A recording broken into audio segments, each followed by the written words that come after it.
सन्मान्य विचार मंचावरती स्थानापन्न झालेले आदिवासी धनगर साहित्य संमेलनाचे अध्यक्ष, आपल्या सगळ्यांचे मार्गदर्शक, महाराष्ट्राचे विधिमंडळातील अत्यंत लोकप्रिय नेते, फरडे वक्ते, नामवंत साहित्यिक, आमचे मार्गदर्शक आदरणीय ऍडव्होकेट श्री रामहरी रुपनवर सर, मंचावरती उभे असणारे या साहित्य संमेलनाचे संस्थापक, अत्यंत प्रामाणिकपणे तळमळीने निष्ठेनं शिक्षण क्षेत्रामध्ये आणि साहित्य क्षेत्रामध्ये मोलाचे योगदान देणारे माननीय डॉक्टर अभिमन्यू टकले सर, ते जसे वैद्यकीय क्षेत्रातले डॉक्टर आहेत तसेच ते समाजाचे सुद्धा डॉक्टर आहेत, इथल्या सांस्कृतिक क्षेत्राचे देखील डॉक्टर आहेत.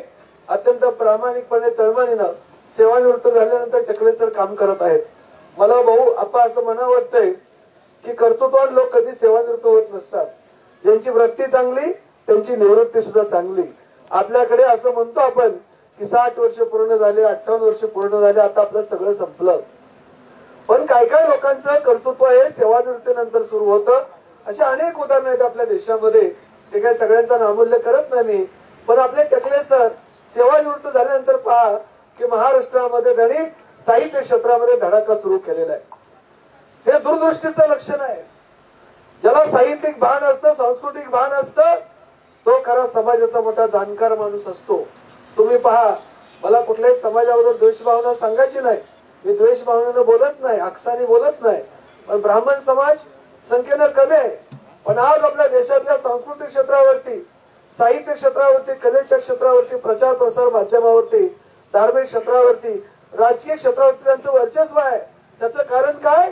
तर साहित्य क्षेत्रामध्ये अनेक वर्षापासून परंपरागत सुमारे 2,500-3,000 हजार वर्षापासून साहित्य क्षेत्र, कलेचं क्षेत्र यामध्ये असणारं त्यांचं कार्य, त्यांचा त्याग आणि त्यांचं समर्पण, पुन्हा सर्व क्षेत्रामध्ये त्यांचं वर्चस्व आहे. आपल्या पूर्वजांनी तलवार चालवली, रणांगण गाजवलं, शौर्य गाजवलं, पराक्रम गाजवला. पण संख्येनं आपण जास्त असून सुद्धा धनगर समाज जास्त असून देखील आपल्याकडे नेतृत्व नाही. आपल्याला आरक्षणासाठी आज देखील लढावं लागतं. का? तर आपल्याला सामाजिक जसं भान नाही तसं साहित्यिक भान नाही. साहित्यिक भान ज्यावेळेस येईल त्यावेळेस आपले प्रश्न कथेतून, कादंबरीतून, नाटकातून, चित्रपटातून, वेगळ्या अभिनयातून, वेगळ्या माध्यमातून समाजापुढे येतील. म्हणून साहित्य खूप महत्वाचं आहे. प्राचीन काळामध्ये, मध्ययुगीन काळामध्ये ढाल तलवारची लढाई होती. त्या काळामध्ये आपण तलवार चालवली, रणांगण गाजवलं. पण आता इथून पुढे ढाल तलवारची लढाई होणार नाही. इथून पुढे बुद्धीचं, ज्ञानाचं, चातुर्याचं युद्ध असेल. म्हणून महात्मा फुले आपल्याला म्हणाले होते, विद्येविना मती गेली, मतीविना नीती गेली, नीतीविना गती गेली, गतीविना वित्त गेले, वित्ताविना शूद्र खचले, इतके सारे अनर्थ एका अविद्येने केले. विद्या नाही, मती नाही, मती नाही, नीती नाही, नीती नाही, गती नाही, गती नसलं वित्त नाही. पण आपण शूद्र खचलो, मागे पडलो, कारण शिक्षण नाही. म्हणून या साहित्य संमेलनाचं आयोजन करणारे टकले सर 5वं साहित्य संमेलन आहे. साहित्य संमेलन सामान्य गोष्ट नाही. लोक किती आहेत? चेतन भाऊ म्हणाले, आपली संख्या किती आहे महत्वाचं नाही, सुरुवात महत्वाची आहे. आणि सुरुवात पाया धनगर साहित्य संमेलनाचा या महाराष्ट्राच्या भूमीमध्ये टकले सरांनी घातला. त्याबद्दल त्यांचं आपण अभिनंदन केलं पाहिजे. या कार्यक्रमासाठी उपस्थित असणारे आपल्या शहराचे, सोलापूर शहराचे लोकप्रिय नेते माननीय चेतन भाऊ नरोटे, हिंमतवान नेता आहे, कर्तृत्ववान नेता आहे. अर्ध्या रात्री त्यांच्याकडे कुणी जाऊ द्या, कुठल्याही जाती धर्माचा माणूस जाऊ द्या, ते मदतीला तयार असतात. आणि मी अनेक वर्षापासून चेतन भाऊला पाहतोय. आपली कदाचित कमी वेळा भेट झाली असेल, पण तुमचं काम मला माहिती आहे, तुमची धडाडी मला माहिती आहे, तुमचा निर्भीडपणा मला माहिती आहे. या सोलापूर महापालिकेच्या हाऊस मध्ये तुम्ही सातत्याने आवाज उठवता. माझी प्रामाणिक इच्छा आहे की आवाज मुंबईच्या विधिमंडळामध्ये, महाराष्ट्राच्या विधिमंडळामध्ये गेला पाहिजे. चेतन भाऊ जरा दक्षिण सोलापूर जवळ आपल्याला, आपण महापालिकेत खूप दिवसापासून आहात, जरा विधिमंडळामध्ये गेलं पाहिजे. आपण आप्पा आणि मी बोलत होतो, या महाराष्ट्रामध्ये कुणाची किती लोकसंख्या? मराठा समाज आपला मोठा भाऊ म्हणतो आपण, सुमारे 30 ते 32% लोकसंख्या आहे. 2 नंबरची लोकसंख्या धनगर समाजाची आहे. 3 नंबरची लोकसंख्या माळी समाजाची आहे.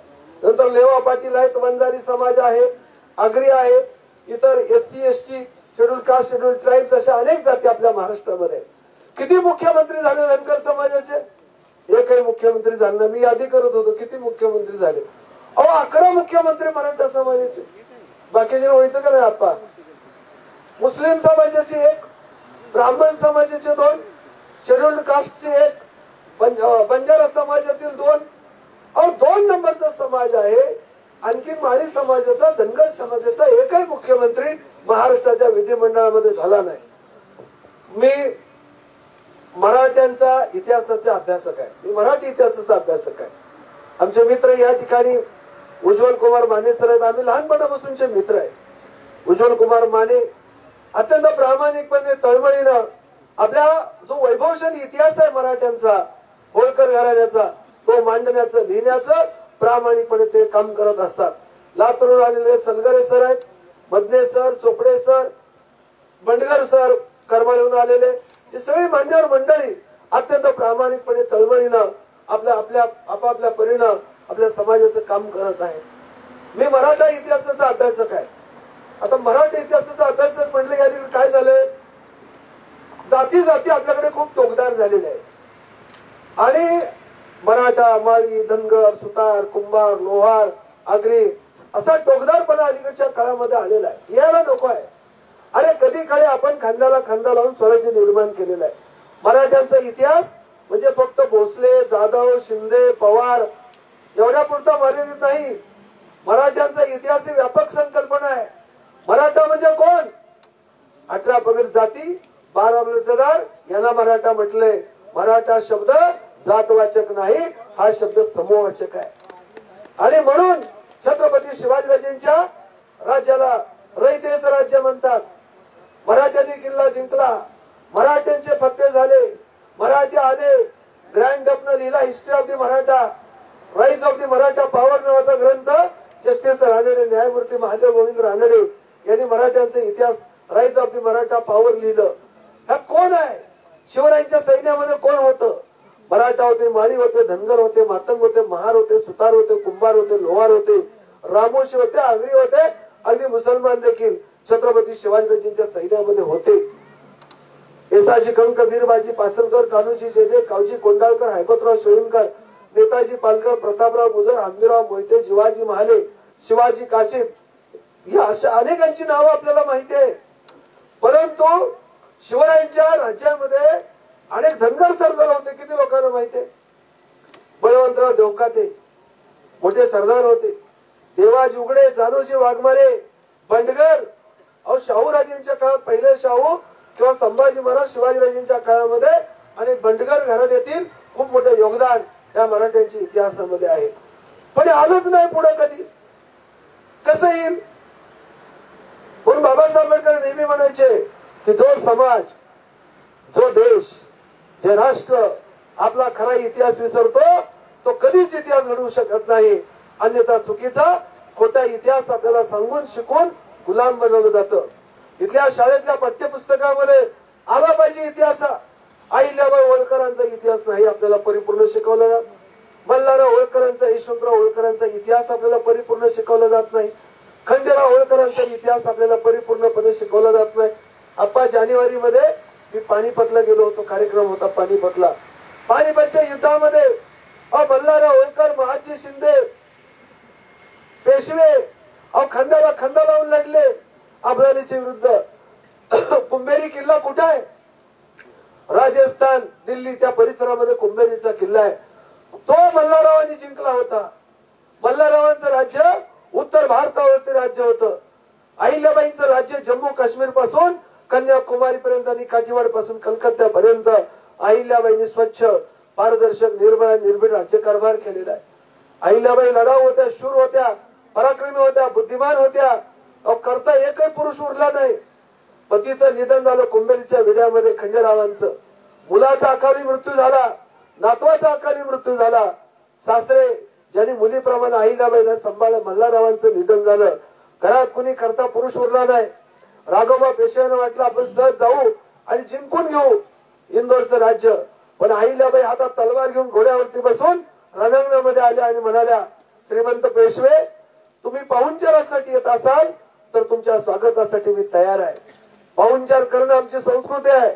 पण राज्य बळकावण्याच्या उद्देशाने येत असाल तर मी सुद्धा हातात तलवार घेऊन या सैन्याच्या अग्रभागी असेल, लक्षात ठेवा. राघोबा पेशवे निघून गेले. युद्ध न करता ते शरण गेले. इतका दरारा अहिल्याबाईंचा होता. आहे का पाठ्यपुस्तकात इतिहास? नाही. जे लढले नाही, ज्यांनी कधी पराक्रम गाजवला नाही, असा चुकीचा आणि खोटा इतिहास क्रमिक पाठ्यपुस्तक शिकवला जातो. आज आपण पाहतो धर्म संस्कृती जगामध्ये मोठा अवेअरनेस आहे, पण आज आपली संस्कृती कोणामुळे जिवंत आहे? या देशातली अनेक मंदिरं, अनेक देवालय याचा जीर्णोद्धार अहिल्याबाई होळकरांनी केला. मी काही दिवसापूर्वी, काही वर्षापूर्वी आताच्या छत्रपती संभाजीनगर जिल्हा, त्याच्या शेजारी वेरूळ आहे, आपल्याला माहिती आहे, देवगिरी किल्ला, दौलताबाद, वेरूळ. वेरूळ हे भोसल्यांचं मूळ गाव, म्हणजे छत्रपती शिवाजीराजांचं मूळ गाव वेरूळ. त्या वेरूळला गेलो होतो कार्यक्रमाला. त्या ठिकाणी शहाजीराजांचं स्मारक आहे, शहाजीराजांची समाधी आहे भाऊ आप्पा. तर त्या समाधीच्या तिथं गेल्यानंतर तिथं खूप मोठी पुष्करणी आहे, आणि तिथं मी वाचलं, पाहिलं तर वेरूळ जे उद्ध्वस्त झालेलं होतं मोगलांच्या आक्रमणामुळं, वेरूळ जे उद्ध्वस्त झालेलं होतं भोसल्यांचं मूळ गाव, त्या वेरूळचा पूर्ण जीर्णोद्धार केलाय तो अहिल्याबाई होळकरांनी जीर्णोद्धार केलाय. त्या ठिकाणी पुष्करणी वगैरे त्याचं बुधर बांधकाम अहिल्याबाईंनी केलेलं आहे. अशा अनेक उदाहरणं आहेत. आपण जेव्हा देशभर फिरतो त्यावेळेस आपल्याला लक्षात येईल हा वारसा किती मोठा आहे. चांदवडचा राजवाडा अप्रतिम स्थापत्यकलेतला नमुना आहे. इंदोर या ठिकाणी केलेलं कार्य कृषी क्षेत्रात, सांस्कृतिक क्षेत्रात, कलेच्या क्षेत्रात, उद्योग क्षेत्रात, सैन्य क्षेत्रात त्यांनी अप्रतिम असं कार्य आपल्या देशामध्ये केलं, पण तो इतिहास क्रमिक पाठ्यपुस्तक शिकवलं जात नाही. अँटोनियो ग्रामची नावाचा खूप मोठा इतिहासकार होऊन गेला. अँटोनियो ग्रामची म्हणतो की मोठ्या समुदायाला गुलाम बनवायचं असेल तर त्यांचा इतिहास बदलला जातो. मग छोटा वर्ग काय करतो? मोठ्या वर्गावरती राज्य करतो. संख्येने मोठा असणारा धनगर समाज, आज किती आमदार आहेत धनगर समाजातले? धनगर समाजातले खासदार किती आहेत? मला वाटतं लोकसभेत तर एकही खासदार नसेल धनगर समाजातला. लोकसभेमध्ये एकही खासदार नाही. विधानसभेमध्ये किती प्रतिनिधित्व आहे?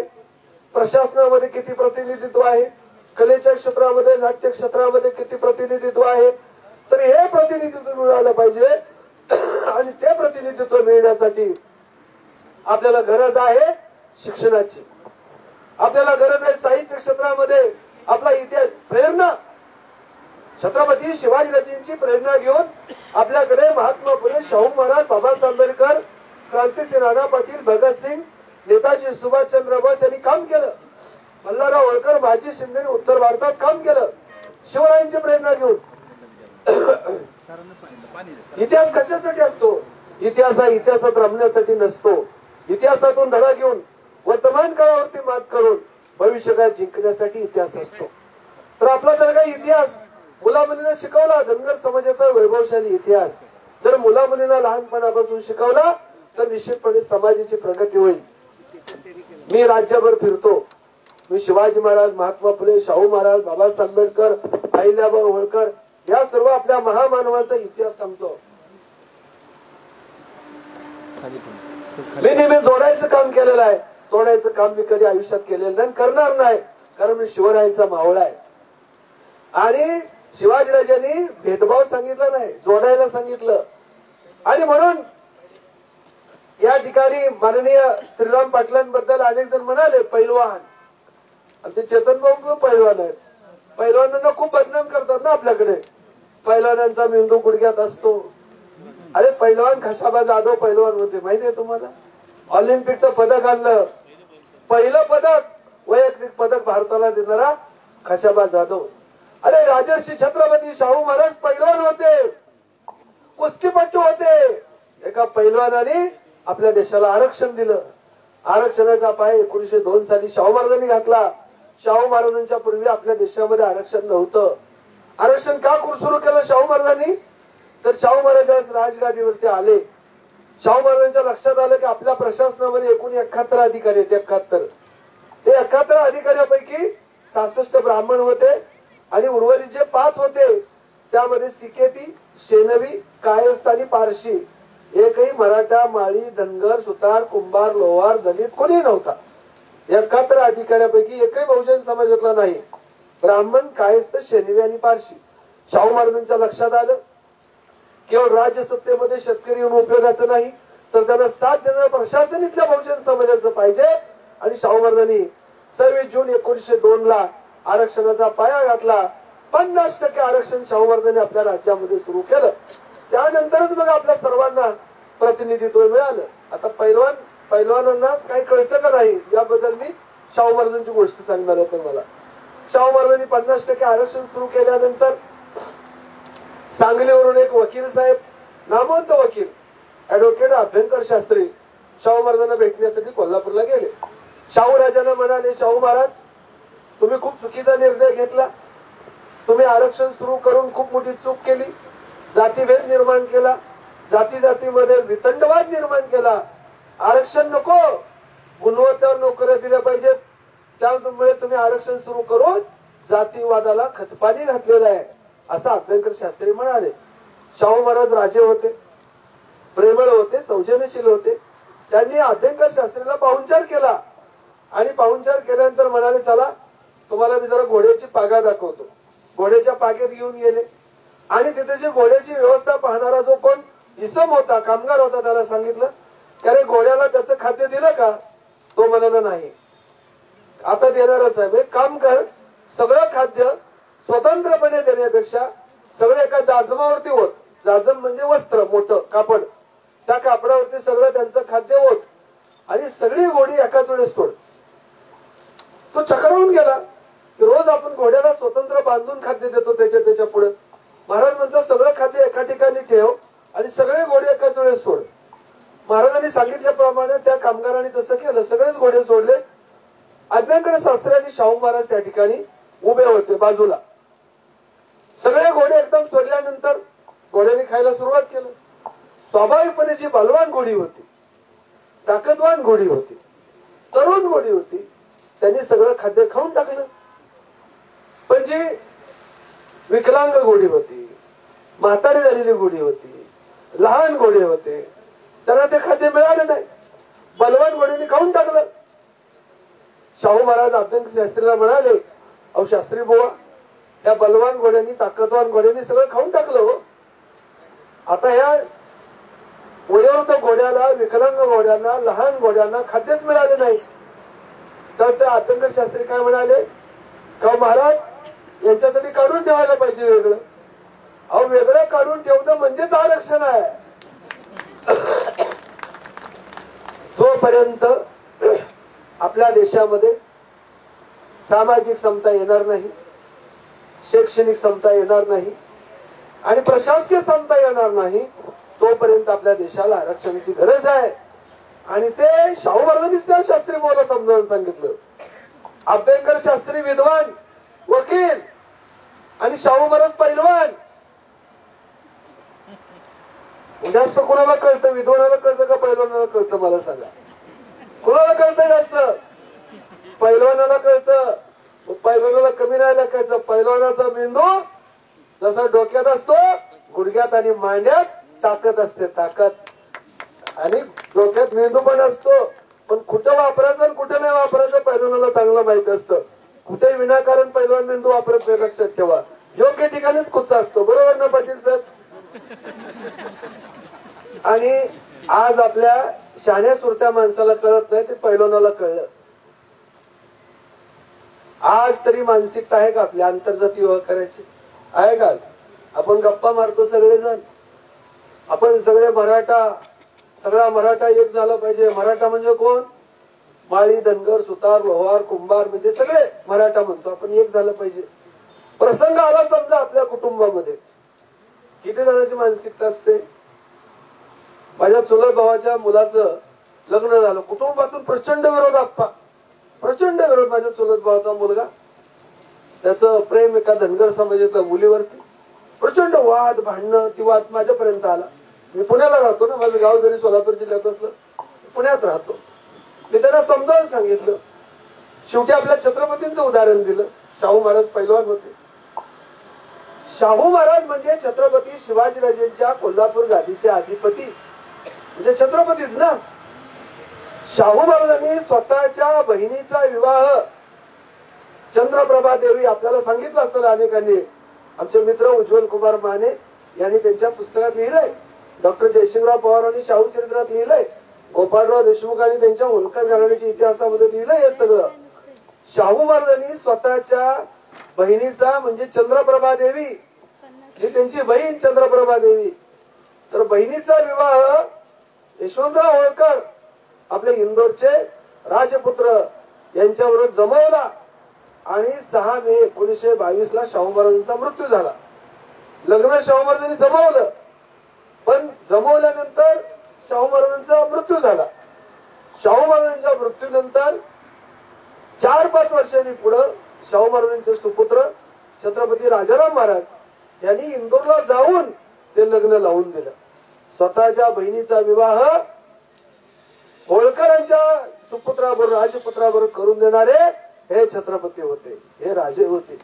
हा आपला वारसा आहे. हे ज्यावेळेस मी आमच्या त्या चुलत भावांना सगळ्या कुटुंबाला सांगितलं, तयार झाले, आपण ते लग्न झालं. आज आनंदाने दोघेही IT क्षेत्रामध्ये मोठ्या पदावरती इंजिनियर म्हणून पुण्यामध्ये काम करतात. पण इतिहास कशासाठी असतो? इतिहास हा आजच्या काळामध्ये मारामारी करण्यासाठी इतिहास नाही. इतिहास हा समाज जोडण्यासाठी असतो, समाजाला पुढे घेऊन जाण्यासाठी इतिहास असतो. आणि म्हणून शाहू महाराज हे पैलवान होते, पण विचाराचे पैलवान होते, कर्तृत्वाचे पैलवान होते. त्यांनी समाजाला दिशा देण्याचं खूप मोठं काम आपल्याकडे केलेलं आहे. आणि म्हणून धनगर समाजाचं मोलाचं योगदान प्राचीन काळापासून, अरे आपण भटक्या अवस्थेतून स्थिर आयुष्य कधी आलं? पशुपालक. सुरुवातीच्या काळामध्ये जगाचा इतिहास पशुपालकांचा इतिहास आहे. मग तो युरोपचा असेल, अमेरिकेचा असेल, आफ्रिकेचा असेल, आशियाचा असेल, अरब राष्ट्रातील असेल किंवा जपानचा, रशियाचा असेल, चायनाचा इतिहास असेल, सगळा इतिहास हा पशुपालकांचा आहे. सुरुवातीला पशुपालक आणि त्यानंतर स्थिर शेती आणि त्यानंतर ऐतिहासिक कालखंड सुरू होतो. पण सुरुवातीला सगळे आपण पशुपालक आहोत. म्हणून मी तर म्हणेन की सुरुवातीला सगळे धनगर आहेत जगातले.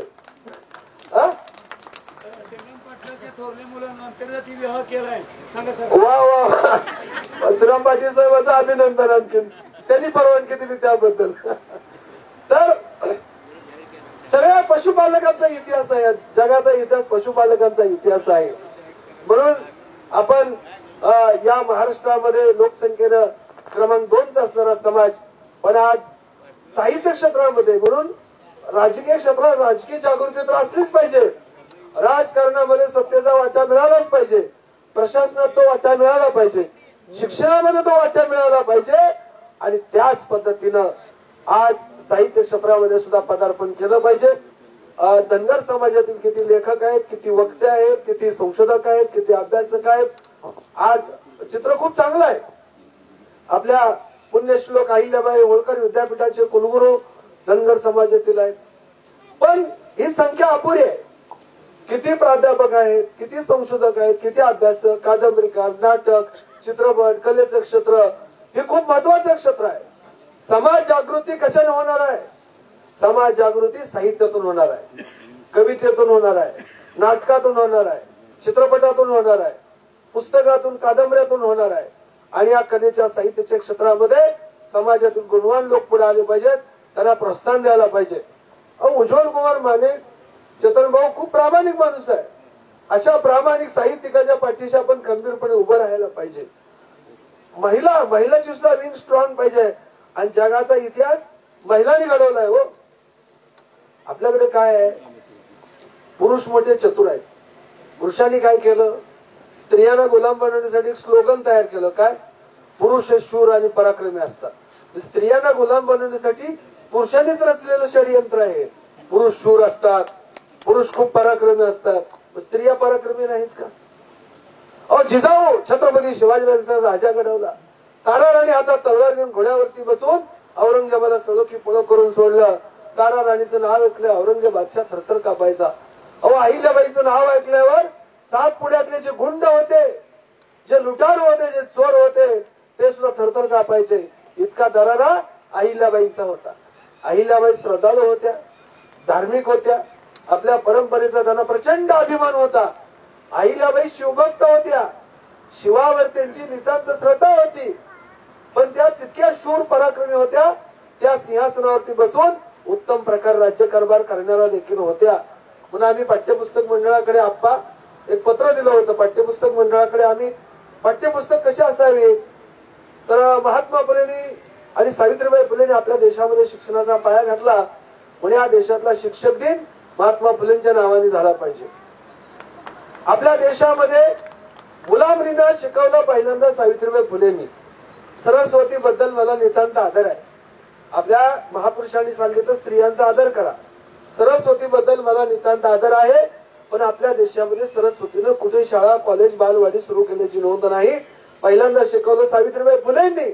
त्यामुळे या देशातील विद्येची देवता कोण आहे? सावित्रीबाई फुले आहे. तसंच आम्ही पाठ्यपुस्तक मंडळाकडे बदल करायला सांगितलं. त्याच पद्धतीनं पाठ्यपुस्तक मंडळाला आम्ही सुचवलं की तुम्ही जे अहिल्याबाईची पिंड घेतलेला फोटो पाठ्यपुस्तकात टाकताना त्याबद्दल आमचा आक्षेप नाही. अहिल्याबाई श्रद्धाळू होत्या, धार्मिक होत्या, धर्माभिमानी होत्या. पण सिंहासनावरती बसून उत्तम प्रकारे राज्यकारभार करणाऱ्या होत्या, न्याय निवाडा करणाऱ्या होत्या, न्यायदान करणाऱ्या होत्या. पाठ्यपुस्तकामध्ये कसं चित्र आलं पाहिजे अहिल्याबाईचं? सिंहासनावरती बसून असं एक हात समोर करून न्याय निवाडा करतात. येऊ द्या ना पाठ्यपुस्तकात. मुलींना वाटलं पाहिजे की आपण न्यायाधीश झालं पाहिजे, आपण राज्यकर्ते झालं पाहिजे. कसं निर्माण होणार? तुम्ही हातात पिंड दिल्यानंतर श्रद्धाळू पिढी निर्माण होणार. होऊ द्या ना. श्रद्धाळू असण्याबद्दल माझं मत दुमत नाही. पण तलवार घेतलेल्या अहिल्याबाई, घोड्यावर बसलेल्या अहिल्याबाई पण दाखवा ना. त्यातून शौर्य, पराक्रम, निर्भीडपणा पुढे आला पाहिजे. अहिल्याबाई, ताराराणी, रमाबाई, राणी चन्नम्मा, राणी दुर्गावती, रजिया सुलतान अशा अनेक कर्तृत्वान स्त्रियांचा इतिहास घडवला. स्त्री हिंमतवान आहे, कर्तृत्वान आहे, बुद्धिमान आहे. पण आपल्या देशामध्ये मुलाचा जन्म झाला की पेढे वाटतात आणि मुलीचा जन्म झाला की जिलेबी वाटतात. का? मुलगा वंशाचा दिवा, मुलगी वंशाचा दिवा नाही का? आपल्याला आई नसते आपला जन्म झाला असता का? मुलगा जसा वंशाचा दिवा आहे तशीच मुलगी सुद्धा वंशाचा दिवा आहे असं बुद्ध राजा प्रसेनजिताला म्हणाले होते. पण मुलींच्या प्रबोधनासाठी म्हणून या कोकाटेताई या ठिकाणी आलेले आहेत. त्यांनी भाषण केलं, त्यांनी राजमाता ग्रुप काढलेला. त्यांनी सांगितलं महिला साहित्यिकांची सुद्धा एक विंग महाराष्ट्रामध्ये निर्माण झाली पाहिजे. टकले सरांनी आपल्या राज्यामध्ये या धनगर साहित्य संमेलनाचा, आदिवासी धनगर साहित्य संमेलनाचा पाया घातलेला आहे. निश्चितपणे त्यांनी जो वटवृक्ष लावलेला आहे त्या वटवृक्ष जो लावलेला वटवृक्ष आहे तो महाराष्ट्रामध्ये देशामध्ये विशाल होईल. तो विशाल व्हावा यासाठी मी त्यांना खूप खूप शुभेच्छा देतो. टकले सर हे जसे गंभीर आहेत तसे निष्किल सुद्धा आहेत. त्यांनी खूप चांगलं भाषण केलं. विनोदी सुद्धा आहेत ते तितकेच. तर या साहित्य संमेलनाला उत्स्फूर्तपणे पाठिंबा आपण दिलात. आणि टकले सर माझं तर मत असं आहे की घेणारे हात जर स्वच्छ असतील घेणारे तर देणारे लाखो हात पुढे येतात. अहो टकले सर तुम्ही प्रामाणिकपणे पुढे आलात. 5वं साहित्य संमेलन मोठ्या मनाने उदाहरण करणारे श्रीराम पाटील सर पुढे आले, श्रीराम पाटील पुढे आले. अशा अनेक श्रीराम पाटील संपूर्ण महाराष्ट्रामध्ये आणि देशामध्ये पुढे येतील. आणि आपल्या चेतन भाऊने सांगितलं धनगर म्हणजे काय? धनाचा आगर हो. लय मोठं मन असतं धनगरांचं. माझे लय मित्र आहेत मोठ्या मनाचे असतात, रांगडे असतात, सरळ मार्गे असतात, जीवाला जीव देणारे असतात. प्रेम केलं तर जीवापर्यंत प्रेम करतात. त्यांच्याशी वाकडे वागले की ते त्याच्याशी पण वाकडे असतात. खूप गुणवैशिष्ट्य क्रांतिकारक आहे धनगर समाजाचे. म्हणजे धनगर मराठा माळी मी तर वेगळे समजतच नाही की वेगळे नाहीतच. महात्मा फुलेंनी पण त्यांच्या गुलामगिरी या पुस्तकामध्ये सांगितलेलं आहे. माझ्या गावात फक्त आप्पा एकच घर आहे धनगराचे, फक्त एक. सरपंच होते गावचे. माझं गाव माढा तालुक्यातलं वाकाव गाव. दत्तात्रय आवारे कुणाला माहिती असतील, भूषण कुमार आहेत. एकच घर आहे वाकाव मध्ये. सरपंच झाले प्राध्यापक शिवाय सावंत सरांचं गाव त्यांचं. तर ते एकच घर आहे. सगळं 80% मराठा समाज, माळी समाजाचं एक घर नाही. पण ओबीसी आरक्षण आलं, गावानी दत्तात्रय आवारानं सरपंच केलं. का? मोठ्या मनाचा माणूस, सगळ्यांना सोबत घेऊन जाणारा माणूस. सगळे ओबीसी मध्ये अनेक घटक आहेत पण ते दत्तात्रय आवारेच का झालंय? तर सगळ्यांसोबत घेऊन जातो, मदत करायला सगळ्यात पुढे येणारा समाज. म्हणून या समाजामध्ये अनेक साहित्यिक निर्माण झाले पाहिजे, अनेक लेखक निर्माण झाले पाहिजे, कवी निर्माण झाले पाहिजेत. समाजाचं भवितव्य कशावरती असतं? तुमच्या समाजाचे आमदार, खासदार, मंत्री जेवढे महत्वाचे आहेत तेवढेच तुमच्या समाजामध्ये किती साहित्यिक आहेत, किती कवी आहेत, किती वक्ते आहेत, किती लेखक आहेत, किती शाहीर आहेत. कारण समाजाचा ऐतिहासिक आणि सांस्कृतिक वारसा ते पुढे घेऊन जात असतात. तर साहित्यिक कवी हे जपले पाहिजेत आणि आपण टकले सरांच्या पाठीशी खंबीरपणे उभं राहिलं पाहिजे. एवढेच या ठिकाणी मी आशा व्यक्त करतो. या साहित्य संमेलनाला आपण मोठ्या उत्स्फूर्तपणे आलात, सहभागी झालात आणि माननीय स्वागताध्यक्ष श्रीराम पाटील यांनी मोठ्या उदार अंतकरणाने या मदत दिली, त्याबद्दल त्यांचं देखील ऋण व्यक्त करतो. आणि त्या ठिकाणी माझं समारोप सत्राचं भाषण या ठिकाणी संपवतो. धन्यवाद. जय जिजाऊ, जय शिवराय, जय अहिल्या, जय मल्हार.